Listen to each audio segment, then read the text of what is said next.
믿고 싶은 것만 믿고 보고 싶은 것만 보는 사람들. 믿기지 않겠지만 제2차 세계대전이 발발하기 전까지 많은 미국인과 유럽인은 독일과 히틀러의 호의를 느꼈다. 히틀러가 일으킨 전쟁의 결과를 이미 알고 있는 사람들에게는 곤혹스러운 진실이다. 분명한 것은 전쟁이 발발하기 전 독일을 방문했던 사람들은 대부분 독일과 히틀러를 긍정적으로 느꼈다는 사실이다. 2019년 LA타임스 역사 부문 최우수 도서상을 받은 영국의 역사가 줄리아 보이드의 히틀러 시대의 여행자들은 제2차 세계대전이 발발하기 전 독일을 여행했던 사람들이 남긴 기록을 분석한 저서다. 보이드는 이 저서에서 제1차 세계대전의 상흔이 채 가시지 않은 1920년대부터 1930년대 후반 사이 독일을 여행한 사람들의 엽서, 일기 편지 메모 등을 분석했다. 이 미시적인 연구는 놀라운 사실을 입증했다. 1920년대부터 독일을 방문한 사람들, 특히 영국인과 미국인은 독일의 우호적이었다. 그들은 가혹한 베르사유 조약, 제1차 세계대전의 전후 처리를 위해 연합국 관련국 독일이 체결한 평화협정으로 독일이 겪는 고통에 동감하면서 독일인의 근면을 배워야 한다고 생각했다. 심지어 제1차 세계대전 때 독일과 싸웠던 영국과 프랑스의 참전 장교들조차 히틀러를 망해 가던 국가를 되살린 지도자로 높이 평가했다. 여행자들은 나치의 효율적인 행정 시스템과 장엄한 건축물, 맛있는 맥주에 열광했다. 전쟁이 발발하기 불과 2년 전인 1937년 독일을 방문한 미국 관광객은 무려 50만 명에 육박했다. 영국 귀족들은 독일의 수준 높은 문화를 인정하면서 자녀들을 독일로 보냈다. 나치의 프로파간다 사상은 미국인과 영국인에게 효과적이었다. 나치는 베르사유 조약의 불공정함을 역설하면서 소련 공산주의자들과 유대인의 세력이 커지는 것을 방지하려면 독일을 재건해야 한다고 역설했다. 나치는 독일이야말로 소련 군대의 위협을 막아낼 방파제라고 강조하면서 부유한 유대인을 추방해 유럽의 이익을 지켜내야 한다고 주장했다. 공산주의 확산을 우려하던 미국인과 영국인은 나치의 프로파간다에 동의했다. 또한 나치의 홀로코스트 범죄에 가려졌지만 대부분의 유럽인 역시 유대인을 혐오했다. 미국인은 독일에서 벌어지는 유대인 탄압을 잘 알면서도 외면했다.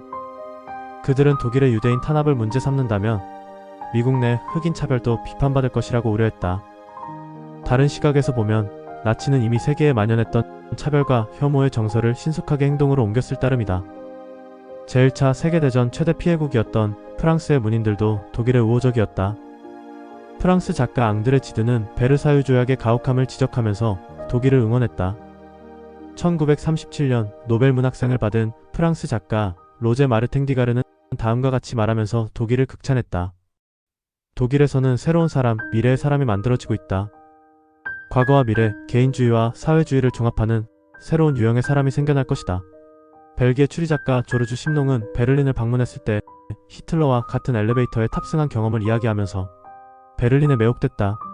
땅의 혜택으로 1920년 노벨 문학상을 받은 노르웨이 작가 크누트 함순 역시 자신의 메달을 독일 선전장관 요제프 게벨스에게 선물할 정도로 나치의 친밀감을 표시했다. 평범한 여행자들도 독일의 아름다운 자연과 흥겨운 맥주 파티에 심취한 채 가족과 친구들에게 독일 여행의 즐거움이 담긴 엽서를 보냈다. 1936년 베를린 올림픽은 히틀러의 촬영기사 레니 리펜슈탈의 연출 아래 훌륭하게 연출됐다. 고대 그리스 이후 그 어떤 나라도 독일만큼 진정한 올림픽 정신을 담지 못했다. 놀랍게도 이런 말을 한 사람은 나치의 선전장관 게벨스가 아니라 미국 올림픽 위원장인 에이버리 브론티지였다. 무엇보다도 놀라운 것은 독일이 외국인들에게 공개한 강제노동 수용소였다. 훗날 악명 높은 홀로코스트 장소였던 다우 수용소가 위치한 도시 다우는 미국인과 영국인 관광객 특히 정치가와 언론인을 위한 명소가 됐다. 그곳 수용소에서 부당한 학대나 고통을 발견하지 못한 영국 국회의원 빅터 카잘렛은 일기에 이렇게 적었다. 수용소 부소장은 대부분의 재소자가 공산주의자라고 말했다. 만약 그게 사실이라면 내가 보기에 그들이 거기에 그대로 머물러 있어도 별 문제가 없을 듯하다라고 썼다. 어째서 이런 일이 벌어졌을까? 세계대전의 결말을 고스란히 알고 있는 오늘날 우리에게 이러한 현상은 이해하기 어렵다. 그러나 이 같은 모순은 지금 현실에서도 여전히 벌어지고 있다. 어느 시대든 사람들은 믿고 싶은 것만을 믿고 보고 싶은 것만을 본다. 이를 부추기는 건 혐오와 기대심이다. 당시 서유럽은 공산주의를 극도로 두려워했고 대부분의 유럽인은 유대인을 혐오했다. 제1차 세계대전에서 끔찍한 참호전을 겪은 퇴역 군인들은 전쟁 재발을 원치 않았고 유럽의 균형을 지탱할 강력한 지도자를 원했다. 종교인들은 타락한 시대를 보호할 선구자를 찾았고, 몽상가들은 새로운 세계 질서를 이끌 초인을 기대했다. 사업자들에게 독일은 선진 기술 국가였다.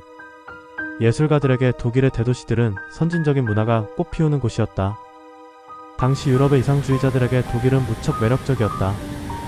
제1차 세계대전 패전으로 발생한 하이퍼 인플레이션 탓에 독일은 저렴한 비용으로 여행과 유학을 갈 수 있는 국가였다. 사람들은 친절했고 풍경은 아름다웠다. 당시 사람들의 착각은 선입견의 결과이기도 했지만 다른 한편으로는 합리적이고 사적인 욕망이 작동한 결과였다.